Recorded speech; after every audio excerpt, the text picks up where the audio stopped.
Hello, my name is Jeff Rolka. I want to thank you for checking out my video. I realize this is a departure from most of what you'll find on my channel, which is primarily singing instruction videos and vocal technique, but it has never been a better time to be an independent recording artist, and part of that equation is sustainability. We have to be able to keep on going and going and going and creating high quality music and getting it out there. And so, because of that, and the availability of distribution and equipment, I decided I would do a little bit of a series, including some home recording gear and techniques. By way of getting started, all of the stuff I'm going to show you I own. I have no sponsorships, and the opinions I express are entirely my own. And I'm supported by you, dear listener, watcher. And the donations or contributions you choose to make, or if you have a lesson with me, or buy something off my website or something like that. FYI, there's a lot of that stuff in the description which you can check out. Also, let me thank you if you've chosen to subscribe, and if you haven't yet, I hope that you'll choose to do so now. So, phantom power. When I first heard of phantom power, I thought it was the coolest thing in the world because I thought it was this mysterious kind of thing that would sort of filter into the mixing console, and I saw the button there and I was a little bit nervous about, pressing it. But this was a while ago. What I've since learned is that phantom power is 48 volts of power that's sent down an XLR line to power a condenser microphone or a direct box, which I spoke about in a different video. And that's really all it is. There are a couple myths around phantom power that are worth discussing briefly here. 1. Phantom power should be turned off if you're using a dynamic microphone. Most of the time it doesn't matter. A lot of times mixing consoles, particularly like live mixing consoles, will have just a sort of batch. Phantom power is on, and it's on for all the channels. Phantom power is off, and it's off for all of the channels. If you're using like an SM58, a Shure SM58, and you've got it plugged in and the phantom power is on, it just won't make any difference at all.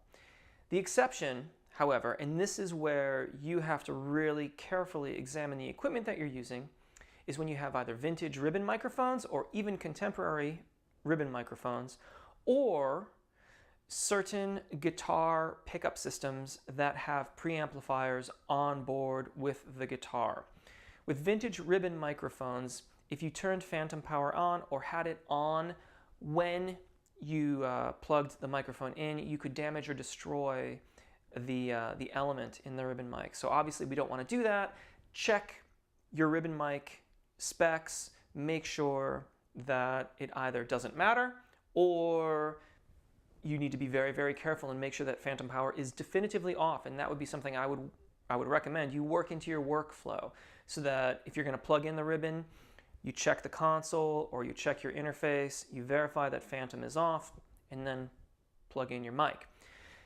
With certain guitars that have preamplifiers on board, you can fry them. So you, again, want to work the turning off of phantom power into your workflow. Check your interface, check the console, verify it with a front of house engineer that phantom is off for the channel that you're about to plug the guitar into, and then go ahead and do that. A word about engaging or disengaging phantom power.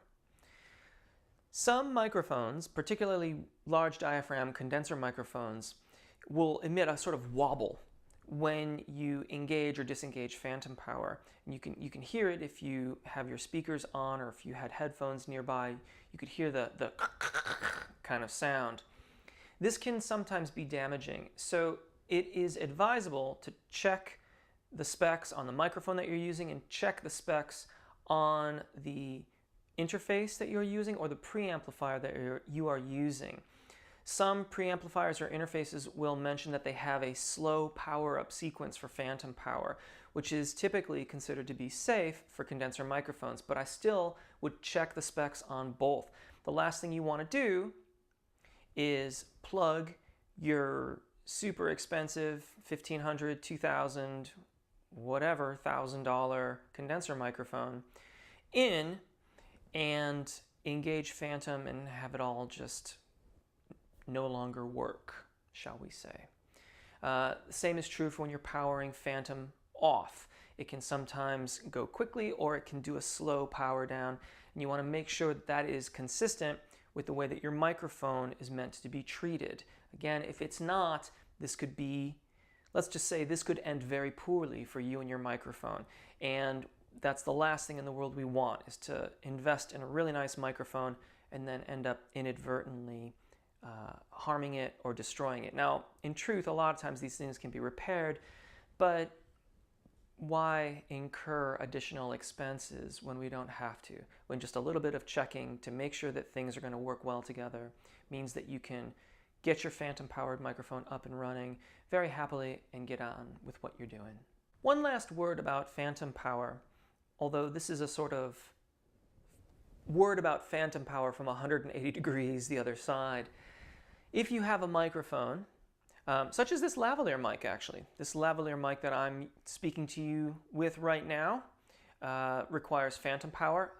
Also, however, or I should say, yes, or on the other hand, let's go with on the other hand. On the other hand, I can also put a battery in the pack for this microphone and it would work just fine.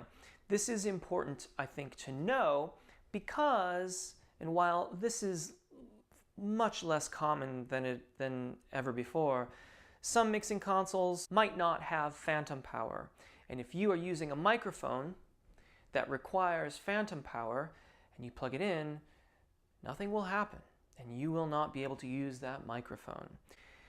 So, a lot of times those microphones can be powered with inline power sources. These would be proprietary devices that would go in between the mic cable coming out of your microphone and your mixing console or interface. And you would need to purchase them from the manufacturer who made the microphone you are trying to use. And that's it. I hope this helps. There's our discussion of phantom power. If you got questions or comments, please leave them in the comment section or find me on Twitter.